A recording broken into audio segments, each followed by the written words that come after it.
And we are back at the table. I'm Clark Wolf. I'm Marcy Smothers. And this is the radio show about all things food. Brought to you from Sonoma County, not just wine country, farm country.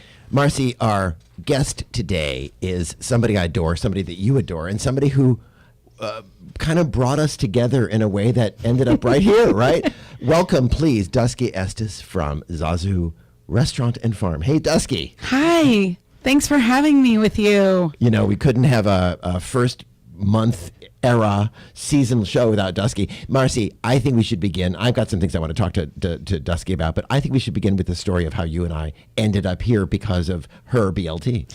Well, we were at Zazu sharing a summer BLT, and when we're talking about a summer BLT, this means that Chef Duskie and her husband and her kids are making the black pig bacon. So we start with the best bacon made right there. Absolutely. With aioli made right there, with gorgeous garden tomatoes right next to us because we were sitting in the garden with the bun that was baked there.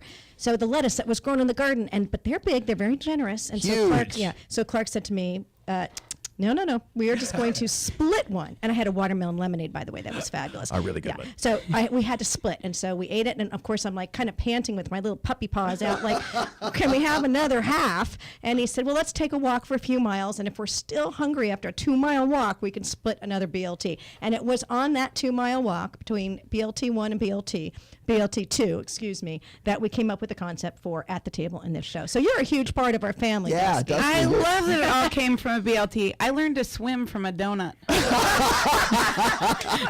that sums it up at the table. Oh, my God. Wait a second. We better get this story. Yeah. Well, I was 5 years old, and my mom was trying to teach me to swim, and I was in swim lessons, and I just could not get to the other side, no matter what people tried to say and show me. And so I said, let's go to the bakery and get a donut. And so we went to the bakery and had a donut, and the donut was delicious. Raised, chocolate covered, the kind of raised where first they dip it in the plain glaze, and then they do the chocolate on top, so it was like double glazed, yum. And then all of a sudden, light bulb went on. 5 years old, I said, Mom, take me back to the pool. I swam the whole length across. I love So you that. and your donut are buoyant. Did you use that for your daughters to get them to swim, the donut ploy? No, the funny thing about my daughters, I just kind of threw them. I had them both enter a swim team at the age of 5, and I wasn't sure they were going to make it across to the other side and whether the coach was going to yell at me for being a crazy mom. They really struggled. But now my older daughter swims 8 times a week for Neptunes. You know, we're going to get to the kids in a minute. I want to talk about that. But before we go any further, we have to talk about how you have a place called Zazu Restaurant and Farm, and how the connection between farm and restaurant and farm has evolved in your life with your restaurant and your husband, John Stewart, and what you guys do. So we're all about where it came from. We're curious cooks.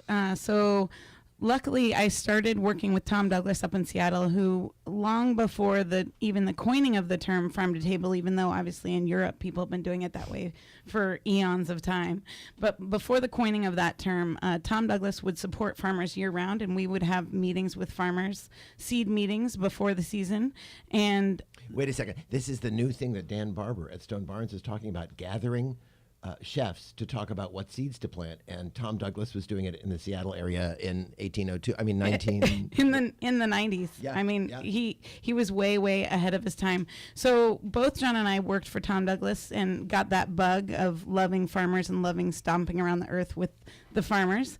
And so when we moved here at Old Zazu, a little roadhouse on Gurnville Road, there was a plot in the back, and we tried to farm. We failed miserably because the garden needed the most care when the restaurant was booming.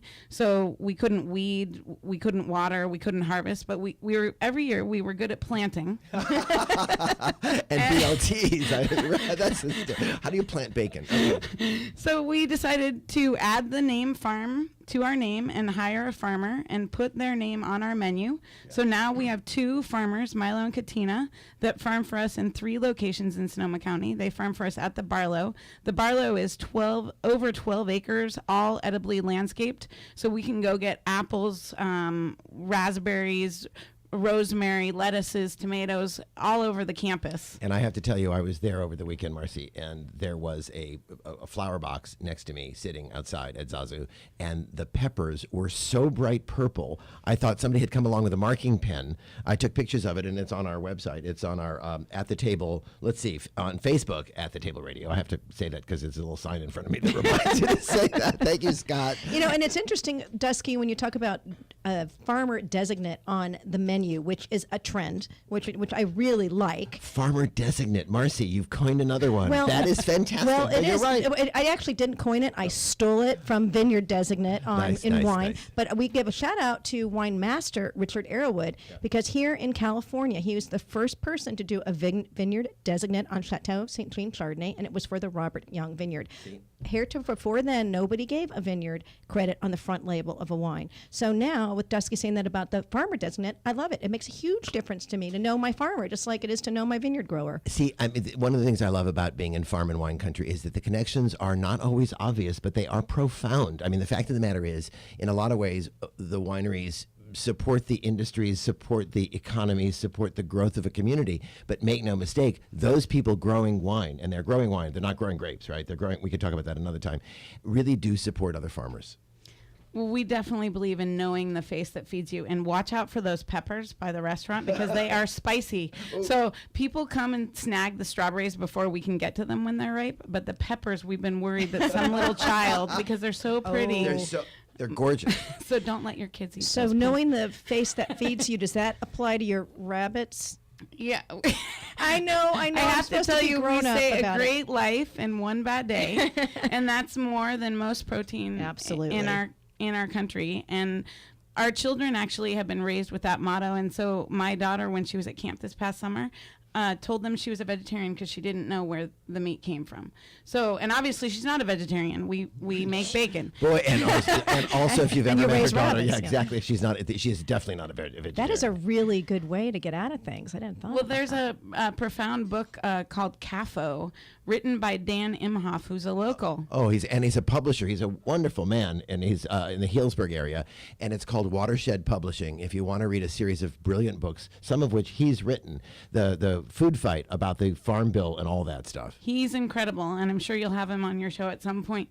But a long time ago, he produced a coffee table book full of pictures, which is on our coffee table all the time, and we actually brought it to the restaurant so we could show people at the restaurant the truth. And so that marked my children in their experience of where food comes from. It's amazing how much we want to go to the kids, and we are going to go to the kids in the next segment. But before we run away, we want to ask again. So you have 3 farms that directly grow things for you, right? Yes. For the restaurant. So and then beyond, tell us about those and about any other farms that contribute to the table. So at Zazu, at the Barlow, you can walk around the 12 acres and find food everywhere. And we have one field in the back behind the event space that we farm in. Then alongside with that, we farm at our home farm in Forestville, where we have anywhere between 50 and 100 animals and a small fruit orchard and some boxes. And then also open to the public is Davis Family Vineyards up in Healdsburg on Front Street. And during winery events, we will make you that rockin' BLT, and you can go get the tomato first. It's a you pick BLT stand. Those tomatoes are beyond. It is such a wonderful experience. Are you doing the pop-up pork stand? We do it when the winery does events. So it may be 4 times a year you can come join us at Davis Family, but you can tromp around our boxes there anytime the winery is open. So we farm there year round, and their wine is nothing to shake a stick at for sure. It's delicious. And I must tell you, folks, if you get a chance to stop by and have a pulled pork sandwich or anything that they do, a BLT with a tomato right from the garden, there is absolutely nothing like food from the garden through the hands of a great chef and a wonderful team onto the table. We will continue with Chef Duskie Estes, and I think I need to go to You Pick BLT party at Davis Family Vineyards right after this, if the tomatoes are perfect right now. You're listening to At the Table. Yes, and I'm Clark Wolf. You're still Clark, I'm still Marcy, and this is KSRO. Chef Duskie Estes is next.